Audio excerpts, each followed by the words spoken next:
Hello, everyone. Let's have more news about the Steelers. But first, don't forget to subscribe to the channel and leave a like. We knew all offseason that Jalen Ramsey and Jonnu Smith could be on the move.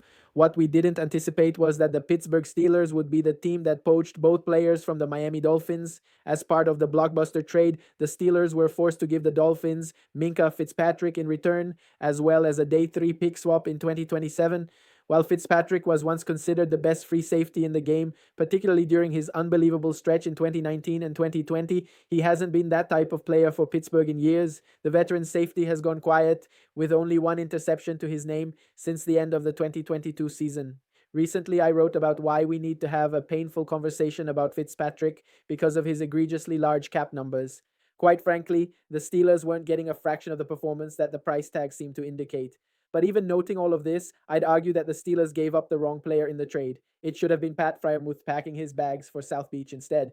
The Miami Dolphins weren't simply going to give Ramsey and Smith away in a trade.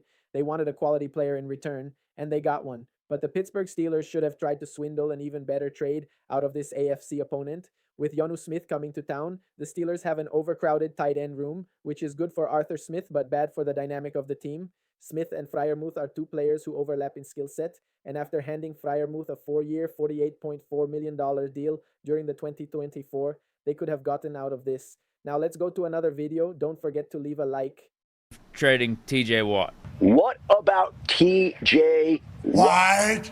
Everybody just has assumed, rightfully, that the two sides will figure it out. But I don't think they're very close right now.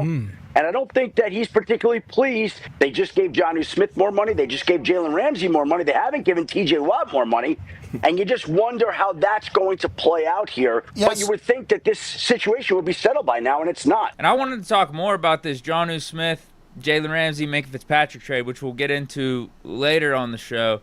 But we got to start with this TJ Watt trade stuff because it's looking more and more legit. It's almost like a 50-50 chance whether or not TJ Watt's going to be a Steeler for 2025 or on another team. Because Steelers are taking calls now. Other teams are inquiring about it. Like, they're really interested. And the fact, too, I guess it doesn't matter how much the Steelers want TJ Watt. I think it also comes down, it takes two to tango. It also comes down to how much does TJ Watt want to be a Steeler. And if these reports are true that they're ways away on the contract talks, then who knows what could happen. Would anyone be surprised? After seeing this Jalen Ramsey, Minka Fitzpatrick, Jonnu Smith blockbuster trade and seeing the DK Metcalf trade earlier and the fact that we passed on bringing back Justin Fields and Russell Wilson for waiting on Aaron Rodgers for a couple months and then eventually signing him, signing Darius Slay earlier this offseason, moving off of Najee Harris.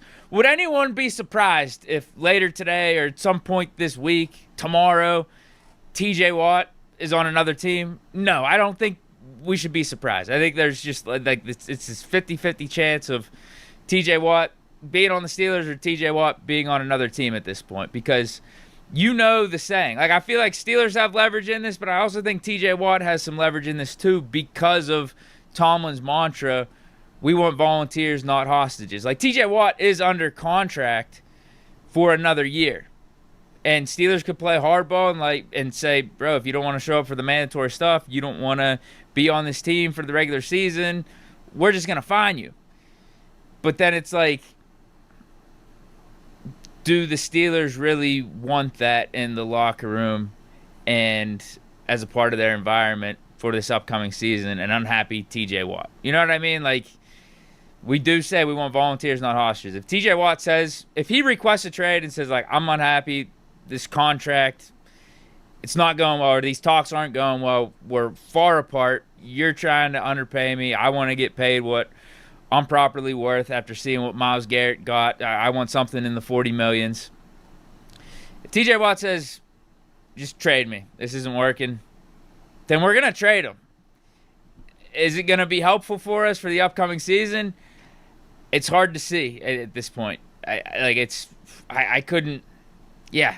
Like, what are we getting for this upcoming season that's going to be equivalent of what TJ Watt's going to bring to the table on defense? As much as I question whether or not TJ Watt is going to be worth that potential $40 million or whatever we end up paying him for a multi-year deal as he ages, for this upcoming season, it's hard to find a proper replacement for TJ Watt right now. If we were doing this before free agency or the midst of free agency or before the draft, maybe. But now, like, everyone's kind of got their team set up. And, like, who are we going to get on defense as an edge rusher to replace TJ Watt? Or who are we going to get of equivalent value? Maybe we could get an edge rusher, a player, a future draft pick, maybe another piece on offense. I just don't see it being equal to what TJ Watt is going to give us for this upcoming season. Again, we could talk long term. Maybe there's a deal that makes more sense for us in 2026, 2027, 28. But for 2025, and knowing that Rodgers is on this one-year deal and we're making all these moves to go all in for this upcoming season, man, that'd be a tough pill to swallow, trading TJ Watt at this point in time. The questions that need answered are, how much does TJ Watt really want to be a Steeler for life? How much does he want to be a part of the solution? Not only for this year, but for the upcoming seasons. Because, yeah, getting paid $40+ million as an edge rusher going into your 30s, from a business standpoint, it's fair to ask if that's the smart thing to do. That's all I'm saying. Now, I get TJ Watt. He's earned it up to this point. But business is business. I mean, that's the name of the game with the NFL right now. And I guess you could also say, how much are the Steelers willing to move off of what they think is, like, appropriate value for TJ Watt for this season and then for whatever consequential seasons are part of his contract. Because maybe they could throw a human element into the deal. Maybe they're like, bro, $32 million per year. That's what we think is the smartest move. That's what we think is fair value for the organization. Just from a straight business standpoint, considering your age, what you given us last year, all that, right? How many playoff wins we have with you on the roster. But if you want to just throw some of the heartwarming stuff or the human element in, maybe Steelers are willing to budge off that number for a few more million. There's going to have to be a happy medium. Paying TJ Watt over $40 million. And I've said this multiple times on shows. Paying just because the Browns did it with Myles Garrett doesn't mean that we have to. It's smart business for us. At the same time, we need TJ Watt for this upcoming season. So something's got to give. Because you don't sign Aaron Rodgers. You don't make all these other moves and not have TJ Watt here for 2025. Like, you're sending mixed signals. Absolutely mixed signals. If you're trading TJ Watt and you're getting future draft picks, it's like, man, I'm hard-pressed to think that whatever trade that we would make right now, giving up TJ Watt and getting, even if it is a player or two that could help us for this season, I hard time imagining it's going to be of equivalent value, and that's ultimately going to be helping us more in 2025 than just having TJ Watt here. Let's get this deal done, and then we'll figure out whether or not we need to trade TJ in 2026, or if this whole all-in 2025 experiment was boom or bust. If it was bust, then you just blow it up. You know, you trade TJ. Like, obviously, everyone's on the table. We just tried to make Fitzpatrick. He's one of those guys I don't think anyone would have expected that we were willing to move off of. But you know what? I think that's a good segue into the Ramsey, Smith, and Minkah trade, because there's some stuff coming out about Minkah now after the trade that maybe he was the guy. Remember some of those stories that were coming out at the end of the season after that Chiefs Christmas game? There's one guy on defense that's not doing his job. You heard from Patrick Queen, Deshaun Elliott, I think Cam Hayward. 3 guys in their post-game interviews talking about how everyone else could be doing their job, but if one guy's not, it screws up the whole thing. And there's some stuff coming out now that may have been Minkah the whole time. So I don't know if it's just because he got traded all of a sudden you're hearing this stuff and people are trying to make sense of it, trying to put 2 and 2 together. But Minkah he was a dog here, man. Like, I thought he was the epitome of what a Steeler should be. I think we need to have more people that want to work for it and not expect it to be handed to them, because this is the NFL. Nothing's handed to you. You got to earn everything. And I think that, dudes just think that because they're wearing the black and gold that they're going to win games. And I think we need to check that mentality and make people realize that they got to earn that mentality. Now, some of this communication stuff, this wouldn't be out of question, to be honest with you, though. A safety that's been in the system for a ton of years, and then all of a sudden they feel like they could do some free roaming stuff, but then the talent or the skill level, the athleticism isn't exactly what it once was when they were making plays, doing some of their own stuff. Like, wasn't that how kind of Troy aged out here in Pittsburgh?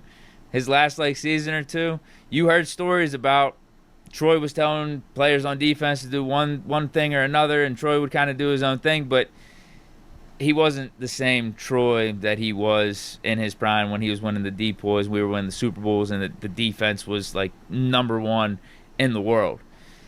So maybe you were getting some of that stuff with Minkah, where Minkah still feels like he's Minkah from 2019, 2020, and kind of freelancing. He sees something, he's going to do something a certain way. It's not a bad intention thing, or you know what I mean, anything like that.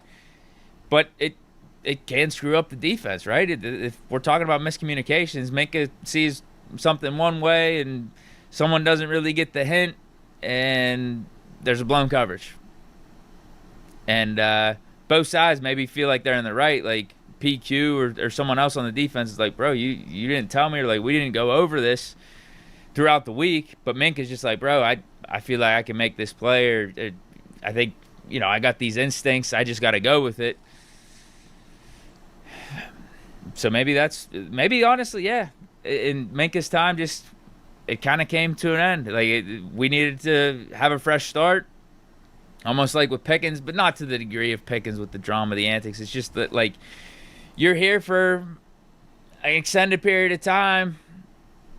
Sometimes there needs to be a switch up from a player standpoint, a coach standpoint, a management standpoint, organization standpoint. It's across the board. And with us bringing back the coaching staff, with us bringing back Tomlin, there needed to be shakeups one way or another. I thought we were done with the shakeups this offseason, but obviously Omar Khan, Tomlin thought there was one more to be made on defense. So I'm not against it. I'm really not, because you saw how our defense was last year, and we can't be putting it all on Minkah or anything. If anything, Minkah was one of the shining lights, I thought, at times. Now, if you want to talk about some of these miscommunication issues and all that, yeah, I think that's fair game. Who's that on? Who knows? But if you're just talking about trying to switch up, Minkah's one of the leaders on defense. He's been here for a minute, and we just needed new voices. We needed new guys in here. New, I guess, I don't know how to, people, uncomfortability. We'll say that. You need some new guys, new voices, new alphas, new leaders that there's going to be back and forth. It's not just going to be the status quo of, all right, it's Cam, it's Minkah, it's TJ, it's Highsmith. It's the same defense we've been rocking with the last 3 or 4 years. JPJ. We need new guys in here. Jalen Ramsey, yeah, he might mix it up a little bit. He might be calling some people out, this is how it has to be. We got Patrick Queen in here coming into year 2. Cam, he's been the steady guy on defense. He's been here the whole time, but all right, now he's got new dudes to go back and forth with on how they're seeing things and how the defense should be operating. I'm for it. Darius Slay, the championship pedigree, he's coming off the Super Bowl with the Eagles. Jalen Ramsey's got the one with the Rams. So, man, I think this is going to be a good thing. I really do. It sucks that Minkah's not going to be around for it, because he's one of those guys I would have liked to have been a part of whatever you want to call this. Rebuild, retune, finding the Steeler way again. I was hoping that was going to be Minkah's path, almost like Jerome Bettis, Steeler for life, essentially, even though he spent first couple seasons with another team. Once we made that trade, Minkah became a Steeler. Minkah was a dog for us. Let's not get it twisted. But from an organization standpoint and what we need to be doing for the future of this team, I think this is going to be good for us. I really do. Now we got to figure out this TJ Watt situation. There was more I wanted to get into, but I think this is actually a good spot to cut off today's show, because I wanted to talk about Jalen Ramsey's reaction, Jonnu Smith's reaction to the trade. Pickens is throwing some stuff in there. We got reactions from reporters, more the details of how they, Kaboli, Jerry Dulac, how they feel like Jalen Ramsey and Jonnu Smith are going to fit. I'm going to talk about that later on Bleach Report today, though. So if you guys want to hear from me there, 6 o'clock live, you guys can stop in, give your takes on the trade. I'll read comments. But no, I feel like this is a good spot to wrap up today's show. So if you want to stop through Bleach Report, 6 o'clock live show. Until then, though, hope you guys enjoyed. Still on vacation here, but I did have some more thoughts on the Jalen Ramsey and Jonnu Smith trade that I wanted to break down today. Today, it's more of a focus on X's and O's and how the Pittsburgh Steelers are going to use these two players to hopefully help catapult them into title contention and make not only their defense, but also their offense a lot more difficult to stop heading into the 2025 season. If you guys want more in-depth and informative Steelers content, we provide you guys a video on this channel for free every single day, whether I'm on vacation, whether I have time off, whether it's my day off, whatever the case may be, whether I'm doing an at-home style video like this or whether we're in our normal studio with our graphics. We are making sure we are getting you top-notch Steelers content every single day. So if you guys want that, make sure you guys click that subscribe button to never miss a moment. All right, so first, I want to talk about the big fish in this trade, which is Jalen Ramsey. I believe Jalen Ramsey was the best player in the blockbuster trade between the Steelers and Dolphins yesterday. I think Minkah Fitzpatrick has been regressing a little bit more over the last 2 seasons than Jalen Ramsey has, and I think Jalen Ramsey is still a bona fide superstar player at the cornerback position. And what I really like about him, and I think what really attracted him to the Steelers, is his versatility. He is big, he can play on the outside, he can play in the nickel, he can even play safety. He has said he wants to dabble in safety, and it certainly seems like he may be doing some of that here in Pittsburgh as well. When it comes to the specifics as to what his role in the Steelers defense is going to be and why the Steelers prioritized that role over, say, the free safety role with Minkah Fitzpatrick, is because what they're going to be doing is they're going to be playing Ramsey mostly from the slot. Now, he's been all throughout his career a majority outside corner, but he has dabbled in that nickel so-called star position, both with the Los Angeles Rams and with the Miami Dolphins. He did it more with the Rams, which is why his PFF grading with the Rams, I think, was a little bit higher than it was in Miami, even though last year he was still the 11th highest graded corner in all of football. So all the people saying that he's washed, that he's not as good as he once was, well, maybe he's not like the first team all-pro caliber player on the outside that he used to be, but he's still a superstar level player and still without question a top 10 corner in all of football, and is now the number 1 corner in the Pittsburgh Steelers defense. But the Steelers are going to be playing him in that nickel position because they realize how important that nickel position is. We'll go into some specifics as to how they're going to use him from the slot here in just a second. But then also I expect the Steelers to keep Darius Slay, Joey Porter Jr. on the field at all times as well, which means when they go to their base formations, which is 2 corners, 2 safeties on the field, I think Ramsey will be one of the safeties, namely the box safety or the strong safety, whatever you guys want to call it. Deshaun Elliott, in that case, would be the so-called free safety in those formations for the Steelers. Now, most of the time, they'll be in nickel. Last year, they were about 80% nickel with 20% other, so base, goal line, dime, etc. So the modern NFL defense is mostly nickel, and we'll talk about that a little bit in our offensive section with Jonnu Smith here in just a second. But the Steelers are going to be living in nickel, so you're going to see Jalen playing more of a slot position more often than not. But when they do go to those heavier packages, I expect him to play the strong safety role in those spots. Now, the reason why I'm really excited about Ramsey playing in the slot for the Steelers is because I'm really excited about how Mike Tomlin is going to deploy him as a blitzer. All right. You guys remember how Mike Hilton back in the day, 2017 through 2020, how physical he was, how great of a pass rusher he was. The Steelers really utilized his skill set as a blitzer as almost like another edge rusher. Remember back in the Dick LeBeau days, the Steelers base out of a 3-4 defensive structure, but when you are in nickel, you're not really allowed to have those 5 down linemen unless you go to a penny front, which is 1 linebacker instead of 2. But most of the time, the Steelers have 4 down linemen with 2 off-ball linebackers in their nickel formations. But with Mike Hilton, you are essentially able to have that 3-4 structure by making Mike Hilton almost like an extra defensive lineman as the blitzing slot coming off the nickel position. And that's how they're going to use Jalen Ramsey. I mean, you guys remember how great those defenses were, especially towards the latter portion of Mike Hilton's career here in Pittsburgh, where he was blitzing a ton. And I fully expect Mike Tomlin to be deploying Ramsey, who is 10 pounds heavier than Hilton was and is 4 inches taller. He's an excellent blitzer. I've been going over Ramsey's film not only from the Dolphins last year, but some when he played a lot of nickel with the Los Angeles Rams. And when he is being deployed as a blitzer, guys, this guy is an absolute maniac. He's got long arms.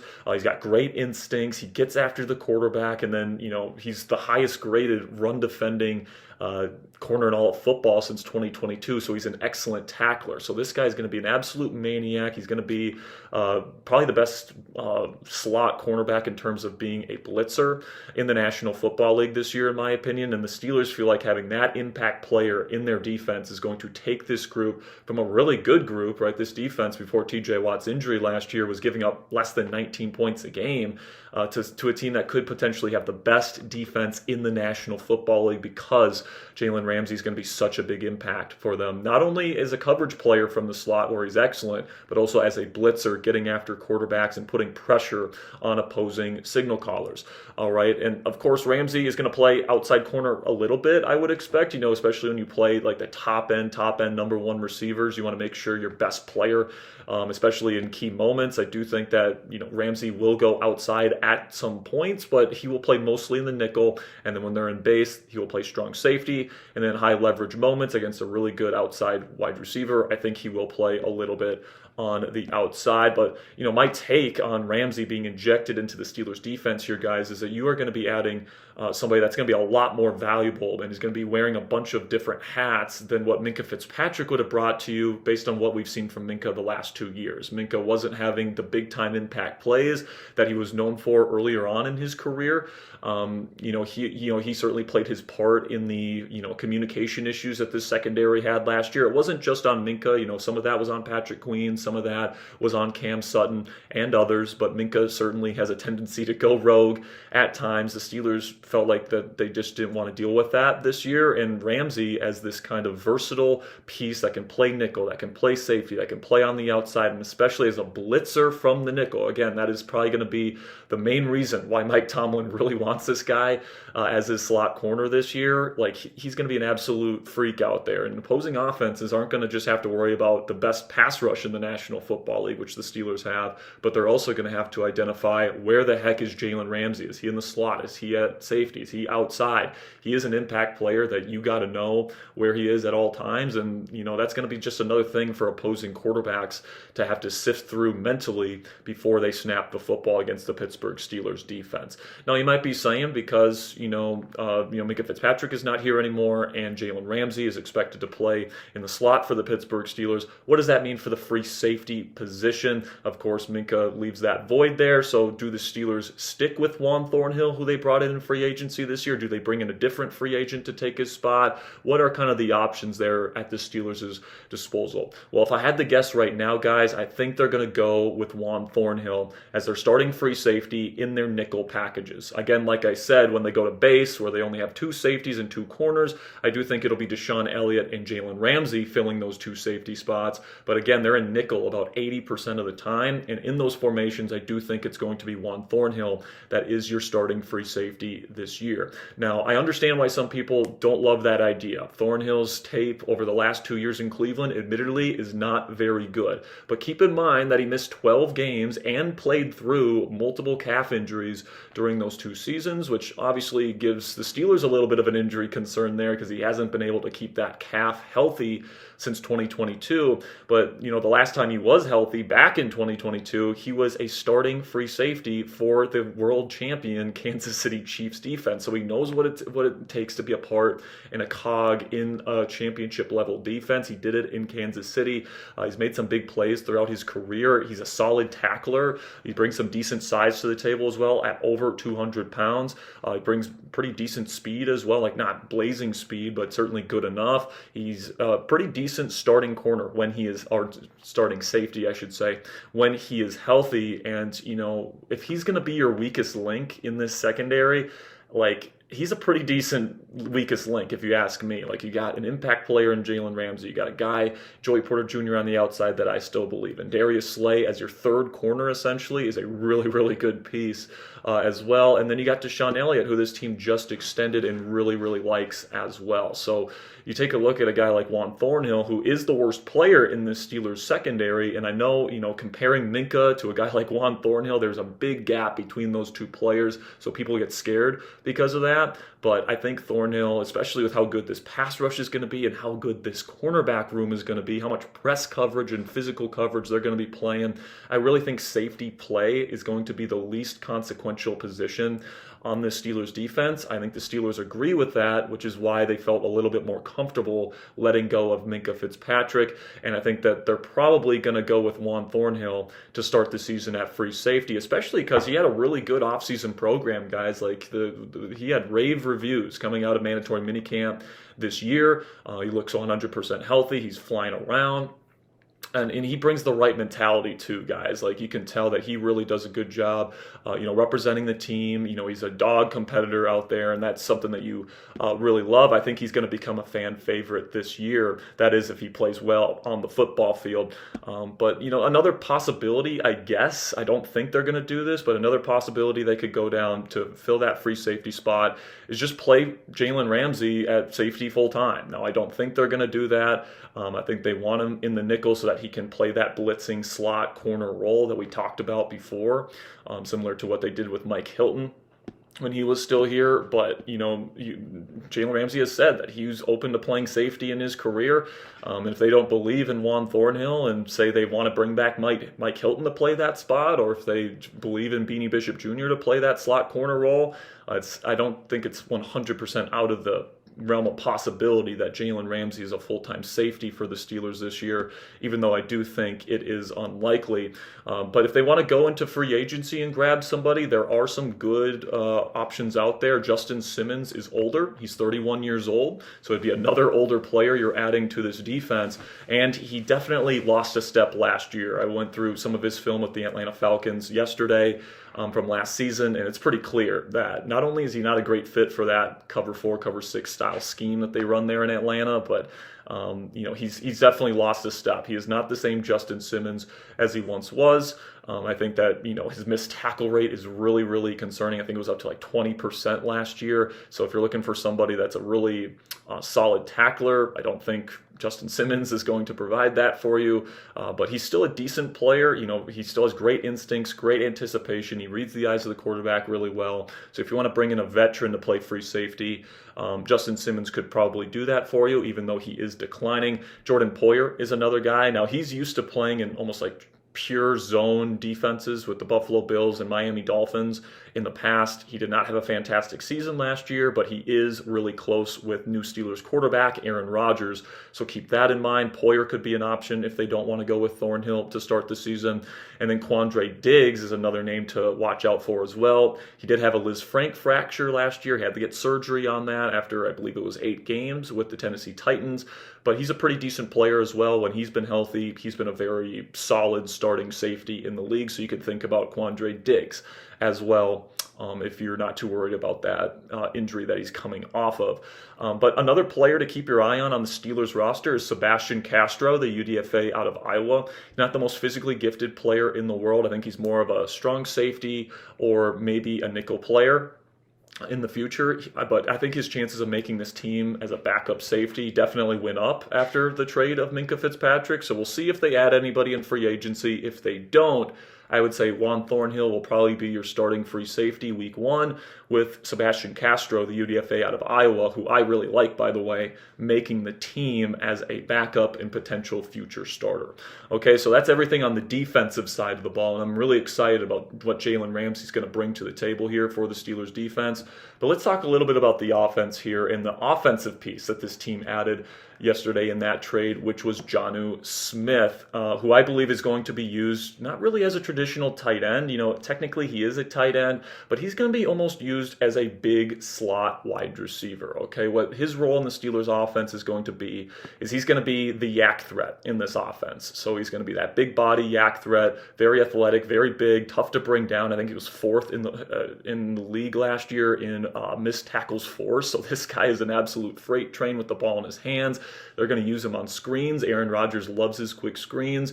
They're going to use him underneath as well on drags and on sit routes and all these kind of quick hitting concepts. They're going to use him on RPOs, which Aaron Rodgers loves to run as well. So I think that is going to be his role in this offense, and that's an important role in an Aaron Rodgers-led offense, all right? Like, Jonnu is going to be a big part of this passing scheme, and, he's not really like a traditional tight end. He's 248 pounds, so he's a little bit undersized for a tight end, but throughout his career, he's been used almost as a big slot receiver. Like, throughout his career, over 800 slots or snaps in the slot. It's way more than any other alignment, but he does play a little bit in line and he does play a little bit outside. So I think the Steelers will use him a little bit outside, a little bit in line when they want to go with some wing formations, stuff like that. But I think for the most part, they're going to be putting him in the slot as their big slot wide receiver. And what that's going to do is it's going to force defenses to play heavier, because if they go out there with a tiny slot receiver on Jonnu Smith, that's obviously going to create a big time mismatch in terms of the blocking scheme, because Jonnu is just going to completely kill that small DB.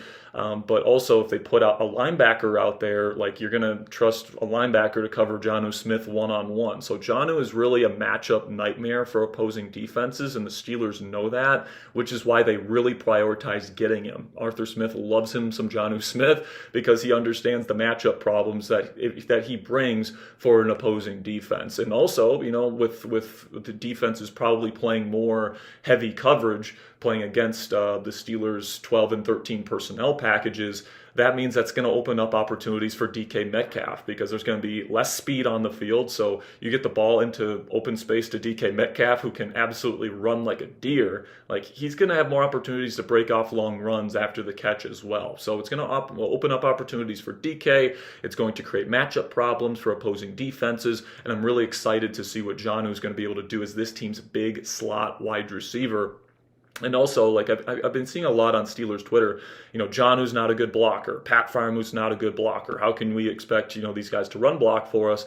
And I think if you're thinking of Jonnu as a pure tight end, where, you're asking him to dig up an edge rusher in the run scheme, take him on one-on-one, yeah, he's going to lose that battle. As a 248-pound tight end, he's not going to do that kind of stuff. But you ask him to take on a linebacker from the slot, if you ask him to take on a slot corner from the slot, like, he's going to win that every single time, and he's absolutely capable of doing that, which is why Arthur Smith, who really values run blockers, likes Jonnu Smith. If he wasn't a good run blocker in the role that he plays in the offense, Arthur Smith wouldn't want him. So, like, that is something that, I'm not too worried about whatsoever, is what Jonnu brings as a blocker. I think he actually brings more advantages than disadvantages as a blocker, because he is going to be used as a wide receiver in this scheme this year.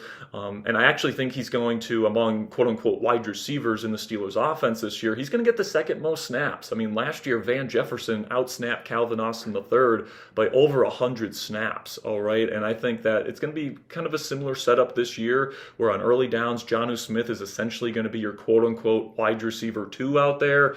And then, when they go to 11 personnel in their pass-heavy situations, that's when they go to Calvin Austin on the outside with Jonnu once again in the slot. And then in certain situations, they'll put Roman Wilson out there. He'll be their little slot wide receiver that's really good on crossers and good at certain things. But for the most part, I do think Jonnu Smith will get more reps than guys like Calvin Austin III and Roman Wilson this year, unless one of those two true wide receivers really breaks out this year. So the way I kind of see this new wide receiver rotation working out here in Pittsburgh is obviously DK Metcalf's going to be their number one guy. Then I think their number 2 receiver, quote unquote, but their big slot receiver, like we said, is going to be Jonnu Smith. Then their passing downs wide receiver is going to be the tiny Calvin Austin III, who's going to be playing the Z when they go to their 3 receiver sets. The little slot wide receiver that will come on the field from time to time in certain concepts, Roman Wilson, who also has a chance to potentially become this team's number 2 receiver. And then the receiving tight end will be Pat Fryermuth, with the blocking tight end being Darnell Washington, both of which I think will also play quite a bit this year. So I think that what this offense will have is it will have a lot of versatility. It will have a lot of ways to put defenses in uncomfortable situations personnel-wise, and it's going to force them to choose between size or ability to defend the pass. And that's going to put them into some pretty difficult situations with a guy like DK Metcalf, who I think is going to be a perfect fit with this offense, with all the slants and digs and glance routes and sluggos that Arthur Smith is going to run in this offense. I think DK is absolutely going to eat. I think Jonnu is going to be a big-time matchup piece for this offense. That's why the Steelers went out and made it a priority to get him on this team, and I'm very excited to see what this Steelers offense is going to look like this year. Now, in terms of adding a wide receiver in free agency, I see a lot of people on Steelers Twitter saying the Steelers need to add another wide receiver. I don't think they necessarily need to. I think that they'll continue to look. It seems like they're still at least a little bit interested in Gabe Davis, who's also a great run blocker, by the way. I think if they do add a receiver, it will probably be him. But it also wouldn't shock me if they go into the season with what they have right now. If they want a blocking specialist at receiver, they got a guy in Ben Skoranek who's really good at that. So, Gabe's obviously a better receiver than Skoranek is, but we'll see how that kind of plays out in the days and weeks to come. But honestly, guys, I don't really think the Steelers are going to make too many big moves at this point in the offseason. I think this was their final kind of finishing touch, the cherry on top. And I think that after this move, they might make a couple little moves here and there. And then, of course, you got the TJ Watt extension that we expect to come before training camp this year. But overall, I think that the big moves that they wanted to make this offseason have now been made. So let me know what you guys think down there in the comment section. What is your grade for that trade yesterday after having a day to think about it? A, B, C, D, or F? Let me know what you guys think down there in the comment section. I know today was a little bit of a longer one, especially one without graphics. So thank you guys so much for sticking with me here today. If you are excited about the Pittsburgh Steelers heading into 2025, click that thumbs up icon. Click that subscribe button for daily coverage for free here on Steelers Talk. Until next time, guys, here we go, Steelers. The Pittsburgh Steelers have been attempting to construct a unit that can win with Aaron Rodgers under center in what may be his final season. According to one recent report, the team has had discussions with a hometown star, Tyler Boyd. Steelers reporter Mark Caboli said on 93.7 The Fan that the Steelers and Boyd have talked this offseason. Boyd, a Pennsylvania native and Pitt alum, has also been open about potentially playing for Pittsburgh. Absolutely, Boyd said when asked about the possibility on Pittsburgh Sports Now on Saturday. All my family is here. I'd be able to have the majority of them be able to support me. The free agent has also said he gets along well with longtime Steelers head coach Mike Tomlin. I'm real cool with Tomlin, Boyd said. He's always been a good person. When I was at Pitt, we had a good relationship. After practice, I'd walk over there, and those guys talk to Tomlin, and he'd just pick at different things where I could get better and get some guidance. I think we had a great friendship. Boyd has played 9 NFL seasons with the Cincinnati Bengals and Tennessee Titans. He enjoyed back-to-back 1,000-yard seasons in 2018 to 19, but has not put up the same dynamic numbers since this stretch. While with the Bengals, Boyd was teammates with T. Higgins and Jamar Chase. In Tennessee, the wide receiver played alongside inexperienced quarterbacks such as Will Levis and Mason Rudolph. If Boyd were to sign with the Steelers, he would join DK Metcalf, Calvin Austin, Roman Wilson, Robert Woods, Scotty Miller, and Ben Skoranek. His presence could help take some pressure off of Metcalf and Woods, while also providing another receiver for an older quarterback such as Rodgers, who has been known to prefer veteran talent. While there is no clear favorite to land Boyd, it would at least seem that a hometown reunion could be in play. And you, fan, what do you think about Tyler Boyd's situation? Leave your opinion in the comments.